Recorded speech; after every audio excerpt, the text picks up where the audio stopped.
Hi, and welcome to another episode of Kuntarkis. My name is Michael Yon, and this episode is Foil the Plot. Kuntarkis has something really unique to share with us. So let's get to it. Here's Kuntarkis. Tonight, you might find interesting because I have a story to tell. And the story is about Nar'Kariss. I spoke to my father directly through mind while I was asleep. And I asked him for a very deep favor. And I said, Father, would you please give me the opportunity to see what actually happened when the Nar'Kariss were fleeing their first planet. 3 nights later, I went there. I went back. He created the past for me. And I watched and I saw everything.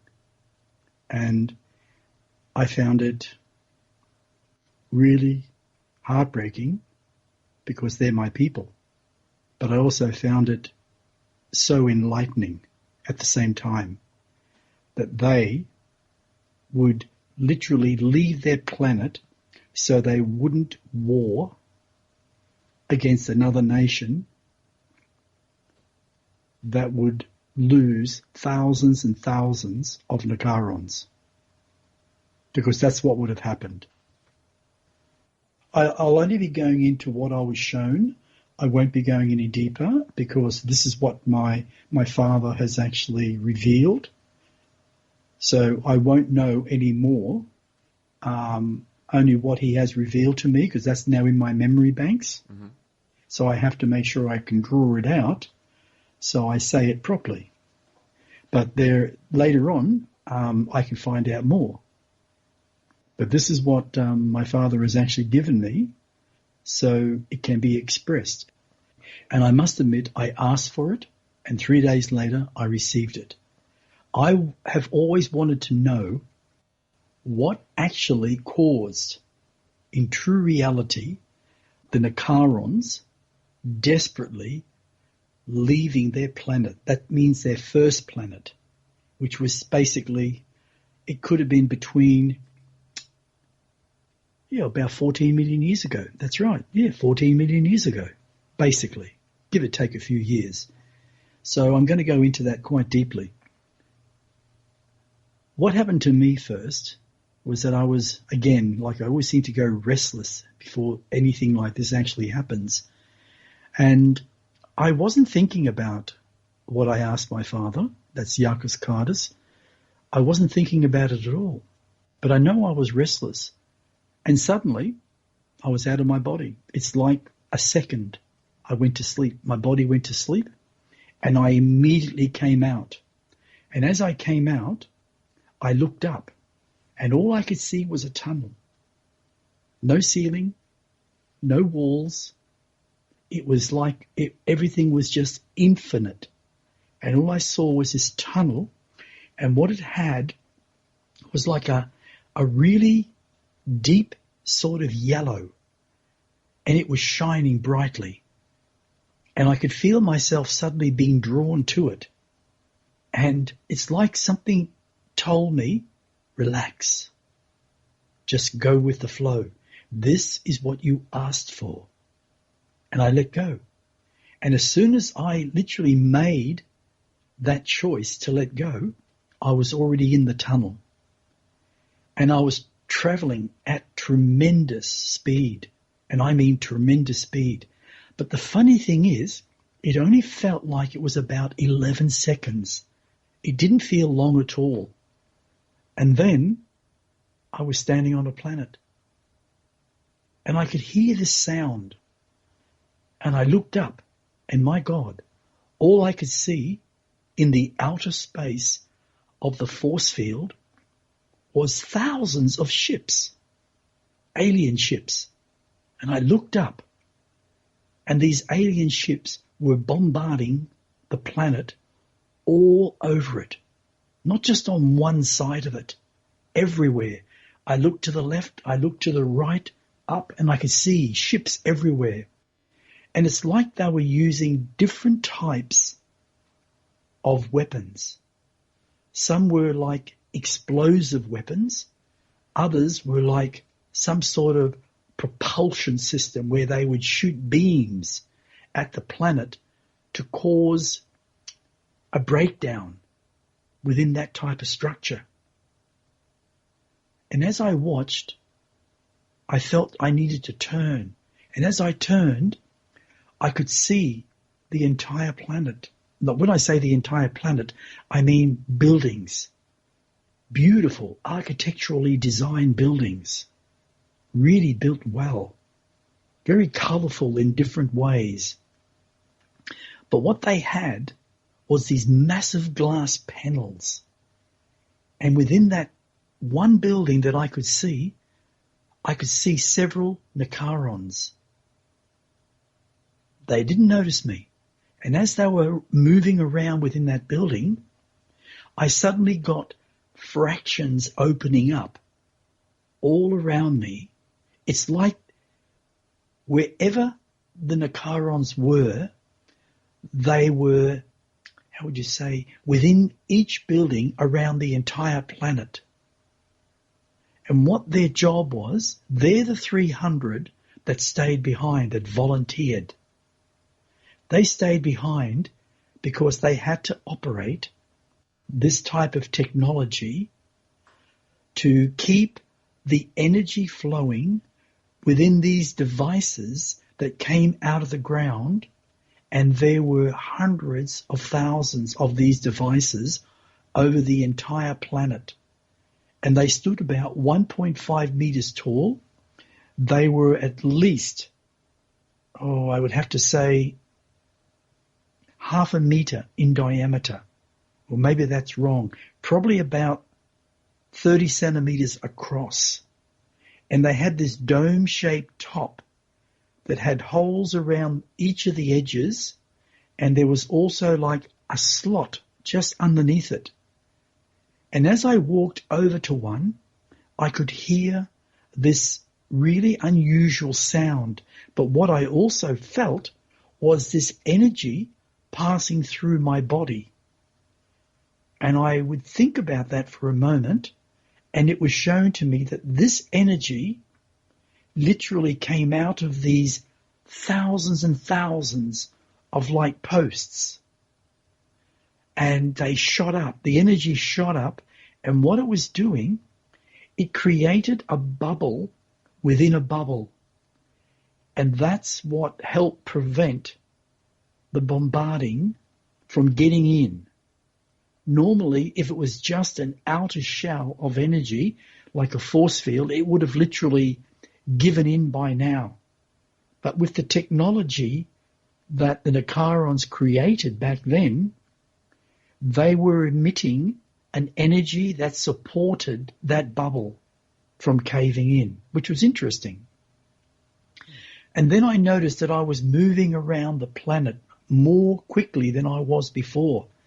And as I was moving around, it's like I was in a time frame, moving and moving quicker and quicker, and I could see the buildings, I could see the Nar'Kariss within it, and as I looked up, I moved closer and closer and closer to the shell itself. And I could literally put my hand out and touch it. And as I put my hand and touched it, it was like solid rock, touching solid rock. I couldn't even push it. Then suddenly an explosion happened right above my head. And I could feel the energy that was emitted from that explosion. And it was happening all over the entire planet. What happened next was really sad. The entire energy field was starting to break down.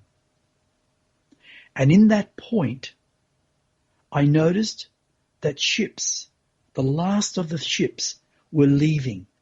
Now, the attackers would not have seen them because they created a vortex within their own planet structure. that allowed them, each ship, to go through one at a time, because they were limited in space to what they created, so they could penetrate through and go through another dimension. These are the Nar'Kariss that were escaping. These are the Nar'Kariss that were escaping. And I saw the last ship go out, and I saw the energy close up. It wasn't, I believe, moments later when the entire field broke down, and all you could see was like electrical currents being dispersed into outer space. It was the most, I have to say it, most fascinating sight that any eyes could ever see or witness.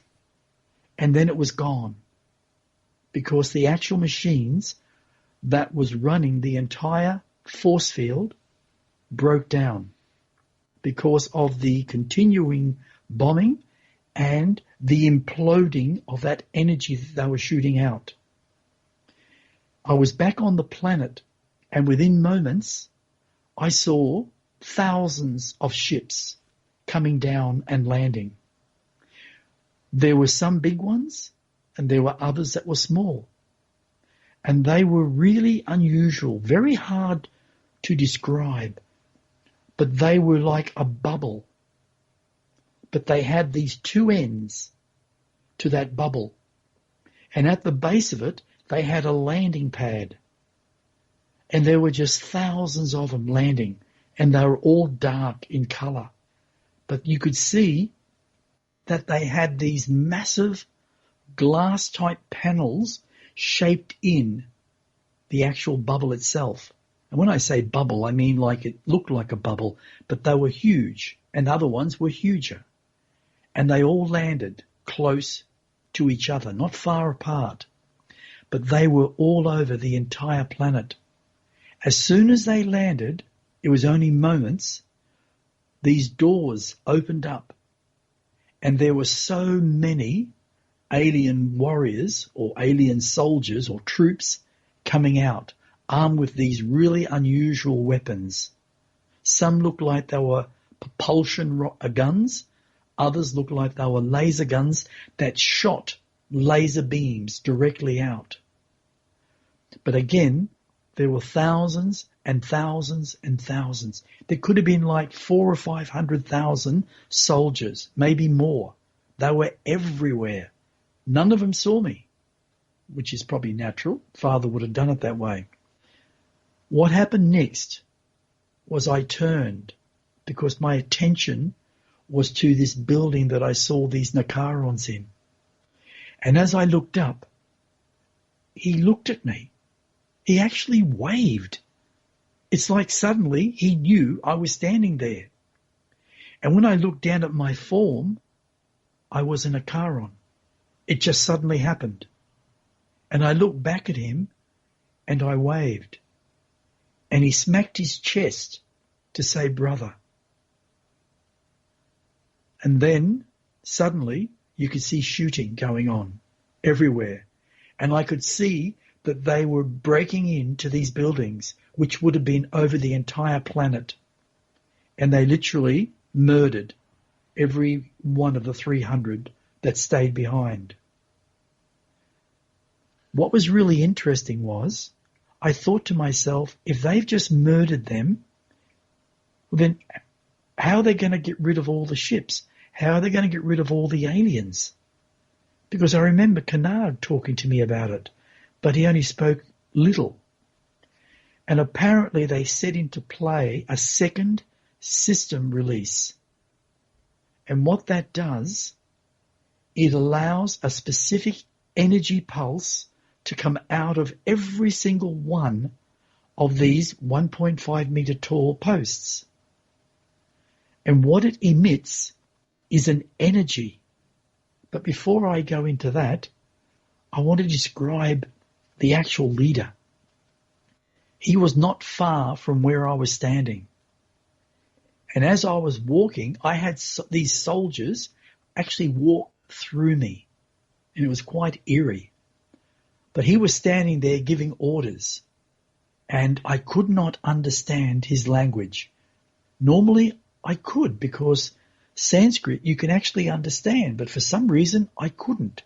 I know it's locked in my memory banks, but maybe I can decipher it later. But he was really giving heavy orders.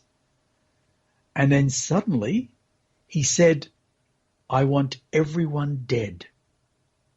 I want the technology. I want us to take over this planet. There must be more of them. How can there only be a small amount? Basically, that's what he started to say, which was really interesting. I was understanding some of that. Moments seemed to pass, and then he looked up, and then he looked around, and he said, what are these? He walked over to one and touched it. He said, what are these? And apparently he was getting messages on his device, that like a phone in his ear, saying that these things are everywhere over the entire planet. And he stood there for about, I don't know, maybe a minute, looking at them, bending down, crouching, trying to study them. Then out of nowhere, he leaped up and he said, get everyone back in our ships and get off the planet now. He said that really heavy, and he could turn every single person when they were turning. It went to slow motion. And as they all turned, it's like it was forever trying to get to their ships. And then I heard this sound, this really high-pitched sound, and then there was a boom, like a, I don't know how to describe it, really strange. It just boomed out. And as it boomed out, there was this energy being emitted over the entire planet. And what it did, Michael, was really fascinating. It passed right through every single soldier and any life forms that existed on that planet. And it literally ripped their bodies apart. Literally. And as it ripped their bodies apart, it went through a second type evolution, if you want to call it. And it ripped the particles apart, and more particles and more particles, until the particles were so small, there was nothing. Not one soldier existed. And any life forms were gone. Including the Nar'Kariss that stayed back. Well, they were all dead anyway. Okay. But it would have annihilated their bodies. That's true. What happened then was really fascinating. A second pulse came out. But this one you could see like a very light, grey, creamy type mist. And it seemed to fill the entire planet within moments. And then the mist dissipated within probably, I don't know, it felt like 10, maybe 20 seconds. And what was left was nothing. The ships, all the ships that I could see were gone, literally vaporized, as if they never existed. All the buildings were literally like they were destroyed. Like it looks like they've been vacant for 1,000 years and deteriorated so much that the entire structures were all falling apart. Like the Roman, some of the Roman buildings, they've been up there for 10 or 20,000 years. And I looked around and I said, oh my God, it's like a barren planet that went through some horrific disaster, but nothing's left, just the remnants. And then the next thing that happened was the posts themselves just literally fell apart as if they were dust. And there were no more. And as I walked around and looked, I just said to my Father, thank you for allowing me to see this. Now, the alien that was the leader, who was a very aggressive alien, always trying to vamp, I think that's a word, new technology. And if he couldn't get it, he would aggressively attack and destroy so he could get that technology, because they were a warring nation. Now, what you got to sort of think to yourself, hundreds of thousands of soldiers died. So their civilization, wherever they are, would have wondered, well, where in the hell are they? Not one returned. So what I found out was they never ventured into that area of space ever again. And the planet was inlivable, if that's the right word. You could not exist upon it. Really? Why couldn't you live upon it? Because nothing existed anymore, not even oxygen. Oh, really? Yes, everything was gone. Everything was gone. Wow. And eventually, it would just turn into a cold planet. The planet would die itself? Would die itself, yes. Wow. And I just said again, thank you. And I remember travelling back through that same stream. I stood back and I was within it, and I just shot at the speed of light. And again, it took only about 11 seconds because I counted. I remember counting. And I was shot back into my body, and I awoke. And I said, thank you, Father. Thank you. Wow. What it shows, Michael, before we go on to the other section, what it shows is we as a race have a right to live in peace. And we also have the right to think, to create, to manifest, and be happy, not be threatened by any form of domination or control. And what's happening upon planet Earth at the moment is complete domination. That's what the end result will be if we allow it. Because whoever these people are, whoever these aliens are that we have spoken about, all began 452 years ago. And this is the outcome to what is now. So is there anything you want to ask about what we've spoken about first? Well, how long were the Nar'Kariss there, and what did they what was the build-up to these aliens coming? They must have known that these aliens were coming and wanted to attack. They must have known for a while that this was coming. They met the aliens on many occasions in space.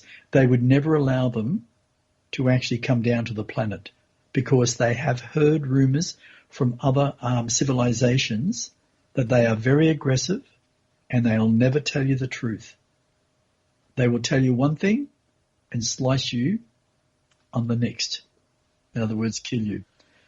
So they met in space with Nar'Kariss. Yes, they were as nice as pie, but the Nar'Kariss are very wise when it comes to knowing if something is offsetting. And they felt this. And when they went back to their planet, because other ships couldn't enter their energy fields, only Nar'Kariss ships, they automatically sent back an answer to them saying, no, we will not invite you to our planet. No, we will not give you our technology because we know what you will do with it. And they didn't. And it wasn't very long after that when they started shooting down Nar'Kariss ships, because Nar'Kariss ships back then were not so highly advanced as these aliens. They actually were a little bit more highly advanced because they were stealing technology from different worlds and building their own ships, improving them all the time, where the Nar'Kariss only built their own ships. They didn't take technology from anyone, just their own. Even though the Nar'Kariss technology was very highly advanced, they didn't have, how would you say, the fighting power to outdo these aggressive aliens. And that's why they decided to build a force field that they felt was impenetrable at that time, but it wasn't. And they realized that, and they knew if they stayed, all Nar'Karons would have perished. And that's why they left the way they did. And how many got away? Oh, millions, mate. Yeah. Yeah, millions. I mean, there are 40 billion strong now. 40 billion. You know, it's BILLION. I have to keep saying that because a lot of people think I'm only saying 40 million, you know, but it's not. It's billion. Yeah, so, you know, as I said, the 27 million years in evolution. Well, if they're 27 million years in evolution now, how far into evolution were they when they left this planet?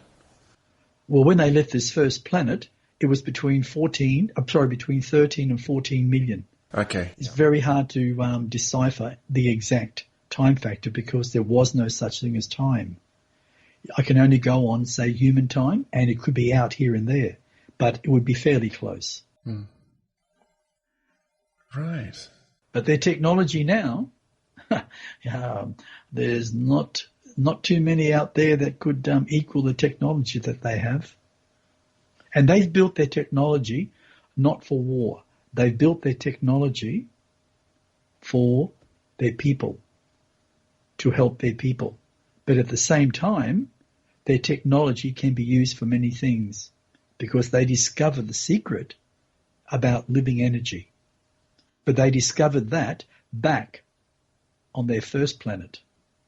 But when they moved to the new planet, they put a lot of resources into working with the planet and discovering living energy in the real depth of what it is. So they could have a force field that was literally impenetrable. Impenetrable, yes. And they had the same type thing around them, their actual selves when they fight? That's right. Is it the same stuff? Yes, very similar, but the difference is, and I'm sort of boasting here, and I don't mean to boast, but I was the creator of their impenetrable force fields on the new planet when I was actually created by my father, Nar'Kariss, 3.83 million years ago. Wow. They had brilliant force fields, but still not impenetrable. But the atom that I used and created, the scientists end up creating the force fields and also the force fields that are around the bodies of every Nar'Karon warrior. And that's so they cannot die. They cannot. It's impossible. So they can just walk through war unhurt. Absolutely. So absolutely. With those personal force fields, like where's the battery pack? Where's the energy? No, that's the thing. Yeah, it's in the suit. Yeah, okay. The suit itself. What happens with that energy is it's drawn into the actual suit because it's energy to begin with. And every thought an Nar'Karon has, once that suit is on, is instant. It's like inner consciousness connection. And when they actually put the force field on, there is also a field within that field. And that field, a Nar'Karon with his force field on, can say fall off a cliff that could be 100 feet, probably even more, and crash to the ground and just get up and keep fighting. And the reason they are cushioned internally with the same energy that is in the force field. So when they fall, every organ, every bone structure, every cartilage, every ligament is literally encased within this energy field. It's like they're indestructible. That's the real answer. Wow. It's like they are indestructible. You can line them up with a massive one of the, I don't know what they call them, Gatling gun, whatever they call the new ones. Gatling guns, yeah. And you can just shoot, 10,000 bullets at it continually, and he or she will just stand there. And they just ricochet off. It's like if they want to see what happened to, say, a bone in a body. Say an Nar'Kariss was on a ladder of some description. Say he did or she fell, and they did break a bone or something like that. They can be taken to what they call basically a medical centre, because there's no hospitals on Nar'Kariss whatsoever, and they are placed, or they can stand. It depends. If they're incapable of standing, they can lay, and this device turns on, and the energy emits like a ray that makes the outer shell of an Nar'Kariss invisible.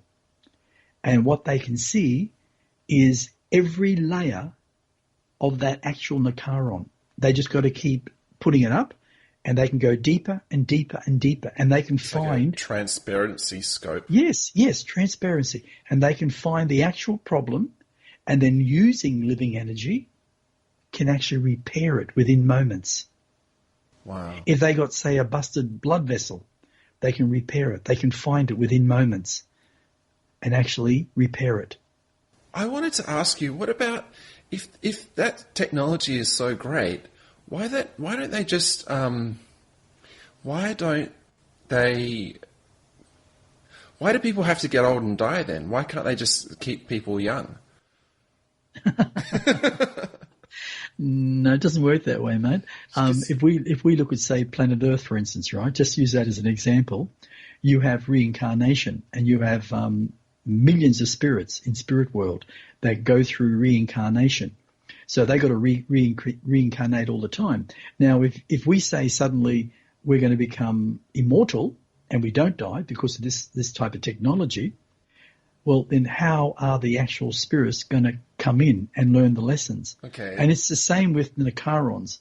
Their lessons are nowhere near what, say, the lessons of Earth are, but they're still reincarnation. It's still part of the learning cycle of totality. Now, they live. If an Nar'Kariss, say lived on Earth, I'm not sure how long they would live on Earth, because this place is a very hostile, negative place when it comes to energy, because of the karmic build-up that has happened over the last 928,000 years. But let's say an Nar'Kariss on his own world, anything from, say, 420 to 470 years. That's 470 years of life. I mean, how many times is that to a human? The average human doesn't live past 60. But only now are they living to 70, 75, 80. And a few might live to 90, but not a lot. And the difference between an Earth person and an Nar'Kariss is that when they die healthy. But they also choose to die, so they can learn new experiences, even go on to other worlds like they do on planet Earth even. So there hasn't been a Nar'Kariss that thought, you know what, for some reason I want to use this healthy technology and live even longer and longer? No, they don't think that way. They seem to go with what is occurring in nature. They go along with that. And even with, like, say, Kuntarkis got to a point where he realized that it's his time, his moment, to go beyond the body. And what he's discovered by going into, say, I'm not sure if it's the fifth or the seventh dimension, because that's how we think. He goes into a dimension beyond what our fourth dimension is, and it's in a vibration that could be, billions of kilometers away, if we look at it from that perspective. Yet, if he chooses to come back to Nar'Kariss, you can actually see him walking, and everything is changing from what he represents in that high dimension, coming back into the physical form and standing on the planet, and then walking to wherever he has to go or fly to wherever he has to go. And he's physical. Do you see what I'm trying to say? Yeah, I guess so, yeah. Yeah. It's only our level of understanding and the way we think logically that holds us back from truly expanding our own awareness in consciousness. And when we start to step beyond our boundaries, really step beyond our boundaries, we start to see how much we have been conditioned into our way of thinking. And there's a lot of people that have told me over the years, Michael, that, oh, I'm no longer that person. I'm so far beyond that, it's not funny. And I look at them, and I look at the way their life is, and I see the unhappiness. And they're only saying that because that's what they wish. But they're not doing anything about it to get there.